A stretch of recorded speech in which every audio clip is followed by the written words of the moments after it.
হত্যায় জড়িত, যাদের হাতে রক্ত আছে, তাদের বিচার হবে। এখানে কোনো মাপ নেই। এই জায়গাটায় যারা এই জুলাই অগাস্টের গণহত্যায় যারাই জড়িত, যার হাতে রক্ত আছে, তাদের বিচার। এবং যারা গুমে জড়িত, আপনারা দেখেছেন গুম কমিশনের রিপোর্ট কি ভয়াবহ একটা মানে কিভাবে গুম করা হয়েছে।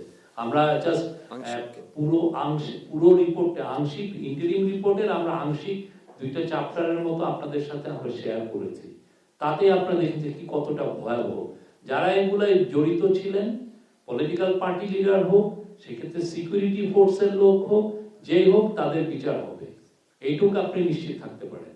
আমরা তো বলেছি যে আমরা এটা খতিয়ে দেখছি, অনেকগুলো বিষয় আমরা জানতেও পেরেছি, কিন্তু মূল যে কথাটা সেটা আমরা এখনো বলছি, আগেও বলেছি, সেটা হচ্ছে যে 5 থেকে 8 তারিখ পর্যন্ত কোনো গভর্নমেন্ট ছিল না, কোনো পুলিশ কোনো বিয়ে আসে নাই। আপনি তারপরে প্রায় 1 সপ্তাহ পুলিশও ছিল না।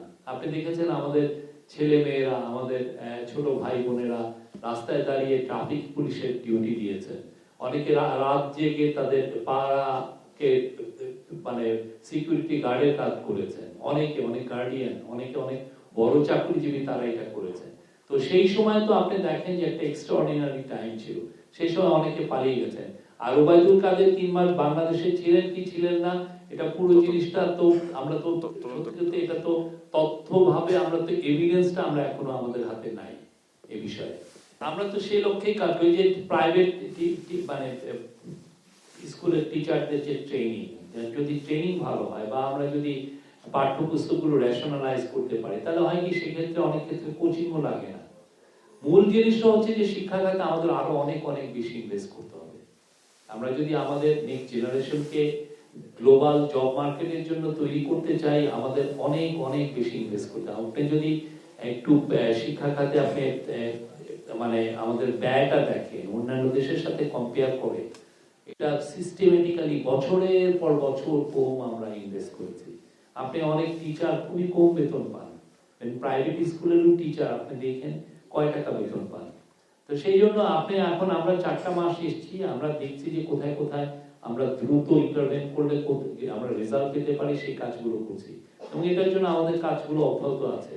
তো বাট এটা আমার মনে হয় যে এই ফোকাসটা আরো অনেক দিন ধরে থাকা উচিত। আপনারাও এটা নিয়ে কথাবার্তা বলেন, সামনে আরো যদি নতুন গভর্নমেন্ট আসে সেই সময় কথাটা বন্ধ করে রেখেন না, সেই সময় আরো জোরে বলেন, যাতে বাংলাদেশের শিক্ষা খাতে ইনভেস্টমেন্টটা বাড়ে।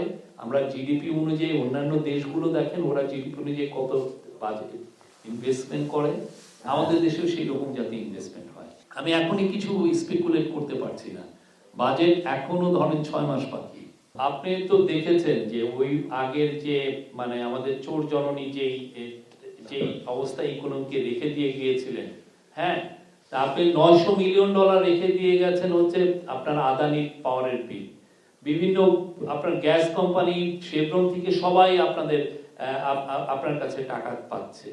আপনার অন্যান্য যাদের থেকে আপনি বিদেশের থেকে আপনি এলএনজি কিনছেন, তারা আপনার কাছে বিলিয়নস অফ ডলার, অনেক মানে hundreds of billions of dollar পাচ্ছে।